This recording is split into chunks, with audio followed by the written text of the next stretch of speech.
things. Number one, prophetess, God can do nothing for humanity until somebody prays. It is illegal and it is unlawful for God to act among humanity without intercession. Now the reason is because he gave the earth to man, and man through high treason gave it to Satan.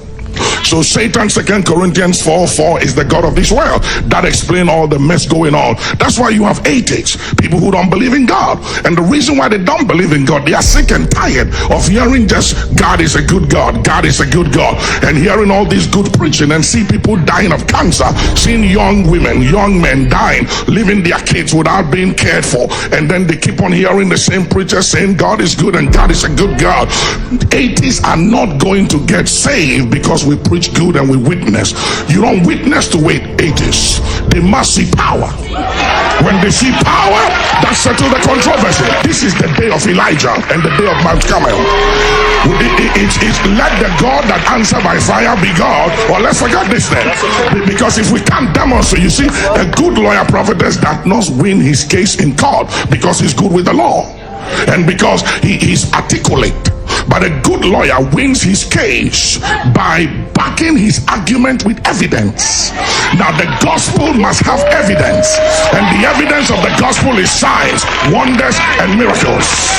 The Bible said that Jesus taught, and Jesus preached, and Jesus healed the sick, and Jesus cast out devils. If we preach and teach and we don't heal and we don't cast out devil, that is not a full gospel. We are joking. If we are going to have true conversion and people coming to God, we need the power of God to come back to the church. And the gospel is not principle, prophetess. The gospel is not doctrines. Doctrines and principles is for the church, but the gospel is for the world. And the gospel is not good preaching. The gospel is power. I was fooling with witchcraft, I was going to the occult, and I was playing with voodoo and everything, and I won't go to church. And one of the reasons was because there was no power in the church. And so that bothered me, and I said, I don't want to have anything to do with this, because the malams, the juju, the occult, they can produce. I mean, they can deliver. You go there, you tell them what they want, they tell you what to do, and you get results. So I didn't want to fool with church. On the bed of affliction, when I lost 3 of my fingers, I was attacked by the enemy, and the enemy commanded me to light a candle and to place my right palm on the flame. And I placed my right palm on the flame, and my hand began to burn. And the enemy said, don't remove your hand till I command you to do so. My lips were sealed. I couldn't take my hands off. And the demons were in my room. I couldn't see them, but they were speaking to me. And I heard them, and I could feel this evil presence weighing me down, and I couldn't scream. I was in pain and in agony. I couldn't take my hands up. On the bed of affliction, Jesus appeared to me and said, I am Jesus. And that settled the issue. Nobody witnessed. I got saved on the bed of affliction. And I said, if you are Jesus, then set me free, because I couldn't sleep for years. I couldn't sleep for days.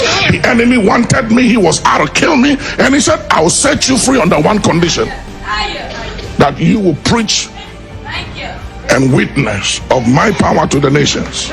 And I said, it's a deal. From that night, I was set free from nightmare, from all those demon spirits that came after my life. They couldn't touch me anymore. From that night, I got saved. Years after, I said, forget it. I wanted to give it all up, and the demons came back again.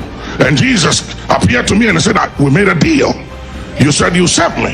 As long as you keep to your side of the bargain, they leave you alone. So I said, okay, you win.